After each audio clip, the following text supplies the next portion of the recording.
talent. There is a lot of talent here in this room, you know.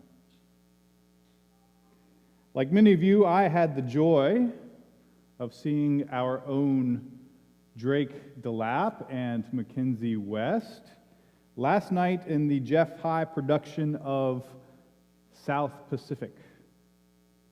Incredible talent. I remember thinking, high school students should not be able to pull this show off this well. It was wonderful. And if you haven't seen it, I know the last show is today at 2 o'clock. They are following in the footsteps of all those who have expressed their talents on that stage over the years. It was the kind of performance that makes you step back and just say, wow. That is an obvious place to look for talent on the stage. We use that word a lot in sports also, don't we? Anything that has a public performance, that is where we think of seeing or finding talent. Talent, however, it is that, but it's much more. You know how, we celebrate what we see God doing in the lives of people here in our church? Sometimes we put together videos of what they do in their careers or with their families or in the community as volunteers. Those are all talents. It's simply another word for gifts, those things that we are just good at and use to contribute to the well-being of the world around us. Talents. So I think of talented teachers among us, professionally and here in the church.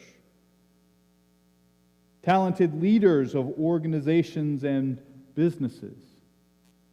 Talented accountants. Talented fathers, mothers, anything really. We use this word talent because our English language has evolved over the centuries and been shaped somewhat actually by the Bible. We have this word talent because it comes from an understanding of a parable that Jesus told. Most words don't work like this. We have to translate from ancient Greek and Hebrew into English in order to get the Bible where we can understand it, right? But with that word, talent, it is the Bible that has translated English over the years, creating a new word in our language because of the ways English-speaking people were encountering the stories of Jesus. Typically, we think of talents as abilities and skills and innate gifts within people. That's what our English word means. And this comes from a certain way of interpreting what Jesus once said. You know, what he was actually talking about. Because Jesus would do this. He'd tell stories, he'd paint pictures talking about one familiar thing, all the while he was getting at something entirely different. Parables, images, analogies. Talents for Jesus, however, or anyone else living in the ancient Roman Empire, talents were vast sums of money. I mean, I'm not even talking about Benjamins. Huge sums of money. A single talent was equal to about 15 years' worth of wages for one laborer. So for us, talent might be something like $250,000. And I'm just kind of throwing an estimate out there, but you get what I'm saying. A talent would be in the ballpark of $250,000. So you might get the idea here that your own innate gifts, skills, abilities, passions, they're kind of priceless. So toward the end of his life, using terms of huge financial sums, Jesus told this story. For it is as if a man going on a journey summoned his slaves and entrusted his property to them. To one he gave 5 talents, to another 2, and to another 1, to each according to his ability. Then he went away. The one who had received the 5 talents went off at once and traded with them. The one who had the 2 talents, in the same way, the one who had the 2 talents, I've skipped ahead, haven't I?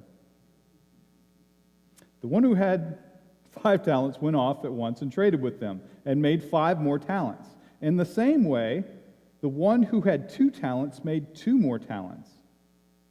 But the one who had received 1 talent went off and dug a hole in the ground and hid his master's money. After a long time, the master of the 3 slaves came and settled accounts with them.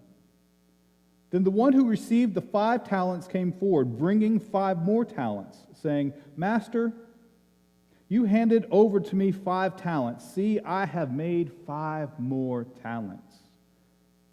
His master said to him, Well done, good and trustworthy slave. You have been trustworthy in a few things. I will put you in charge of many things. Enter into the joy of your master. And the one with 2 talents also came forward, saying, Master, you handed over to me 2 talents. See, I have made 2 more talents. His master said to him, Well done, good and trustworthy slave. You have been trustworthy in a few things. I will put you in charge of many things. Enter into the joy of your master. Then the one who had received the 1 talent also came forward, saying, Master, I knew that you were a harsh man, reaping where you did not sow and gathering where you did not scatter seed. So I was afraid, and I went and hid your talent in the ground. Here, you have what is yours. But his master replied, You wicked and lazy slave. You knew, did you, that I reap where I did not sow, gather where I did not scatter? Then you ought to have invested my money at least with the bankers. And on my return, I would have received what was my own with interest. So take this talent from him. Give it to the one with the 10 talents. For to all those who have, more will be given, and they will have an abundance. But from those who have nothing, even what they have will be taken away. As for this worthless slave, throw him into the outer darkness, where there will be weeping and gnashing of teeth.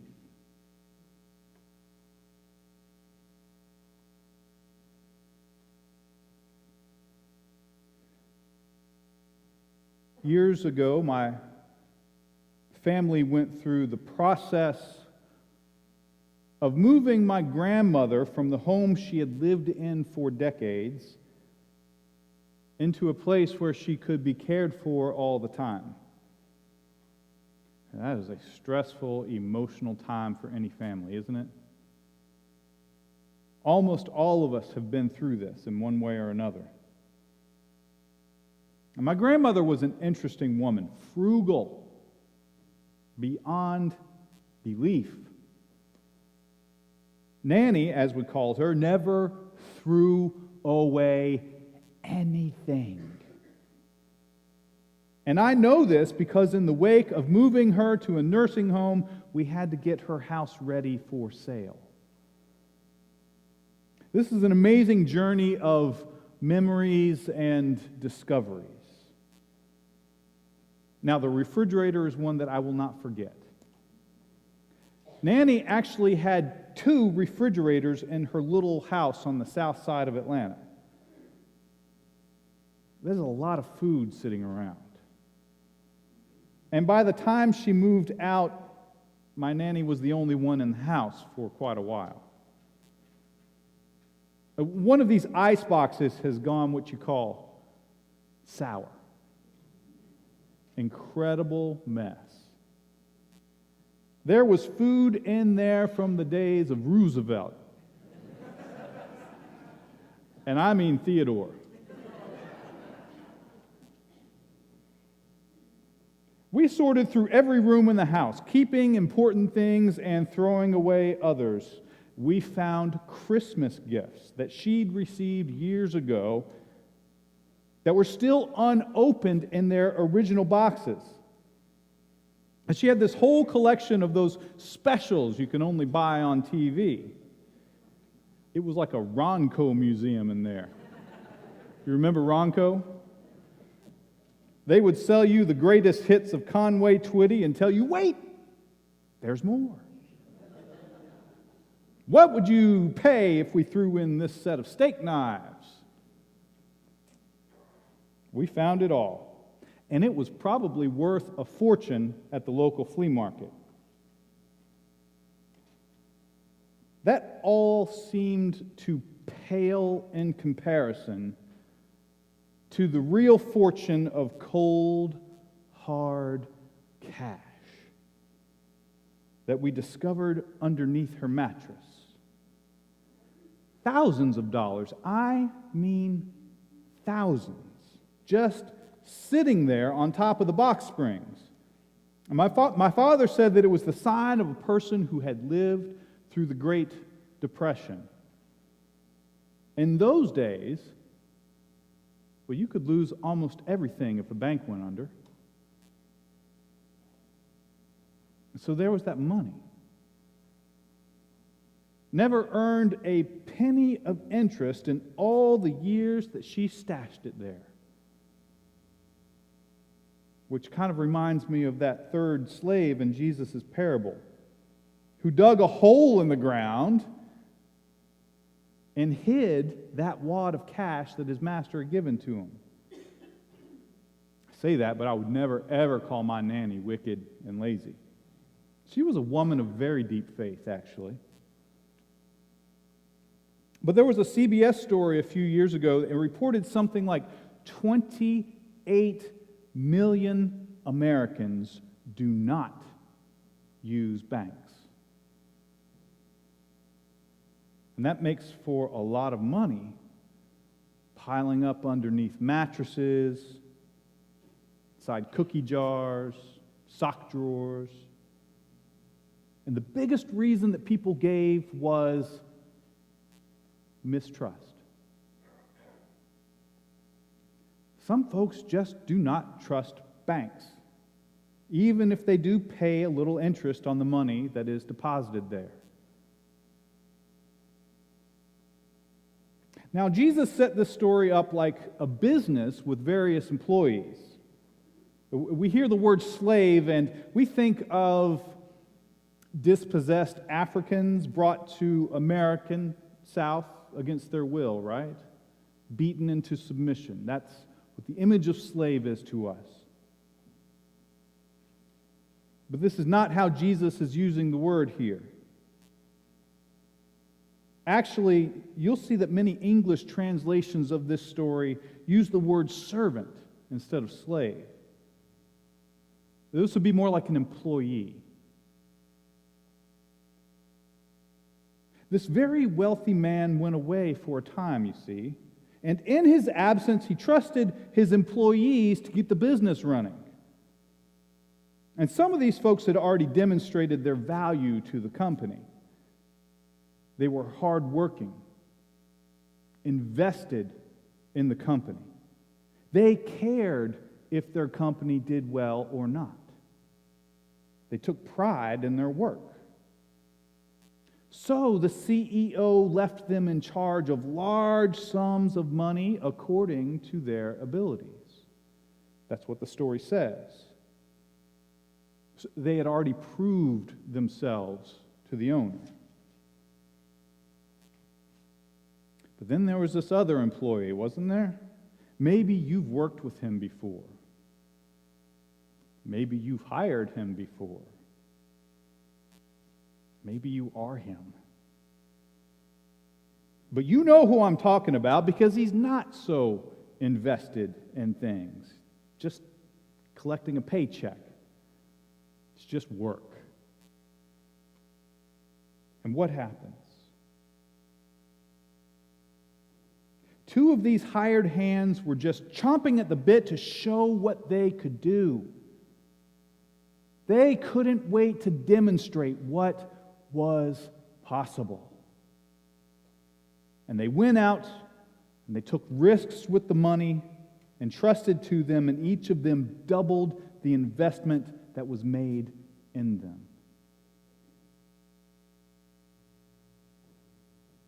The third guy, however, took all of that cash and stuffed it under the mattress. And do you know what the reason was? He feared the old man and did not trust that his employer was going to reward him. Wicked and lazy. Wicked and lazy is how the boss described him. If he wasn't going to work while this guy was away from the office, he could at least put the money in the bank, could earn a few points of interest. Instead, he did nothing.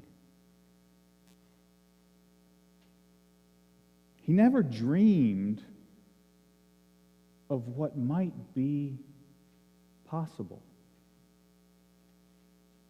He only thought of what might be safe.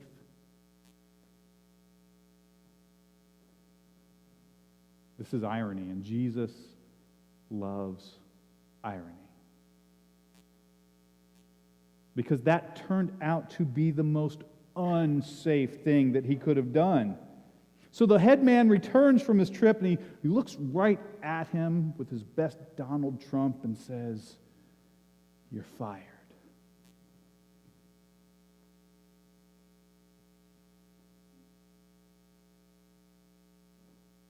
Do you ever imagine that Jesus has asked us to mind the store in his absence? In the Navy, when the ranking officer steps away from the command of a ship, he tells the lower ranking officer, "You have the con." It's a handoff of responsibility for navigating the ship in the captain's absence. You have the con. You have the consult of the map reader on board so that you can make commanding decisions as needed. What is Jesus saying here? Because he is on the verge of his final day among the disciples when he tells them this story. And this story imagines someone stepping away from leadership for a time and entrusting it to all of them.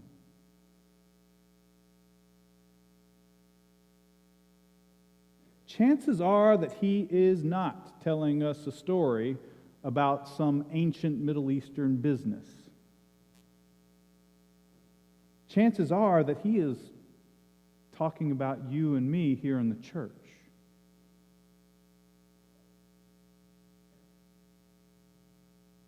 So what is possible? And what is just safe?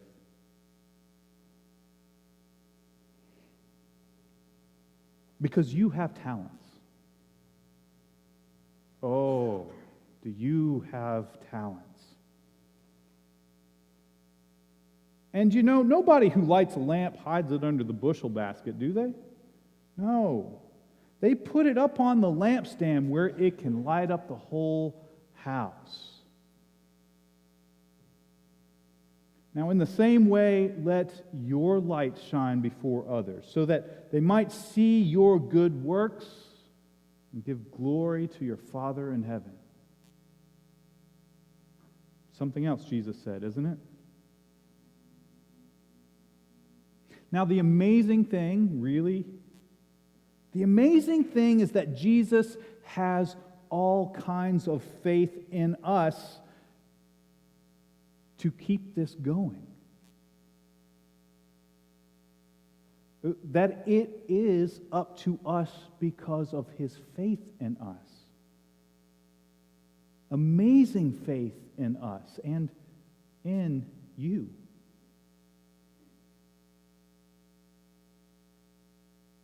Take your talents then. Use them wisely.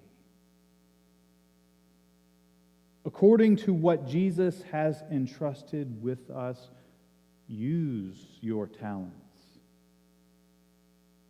wisely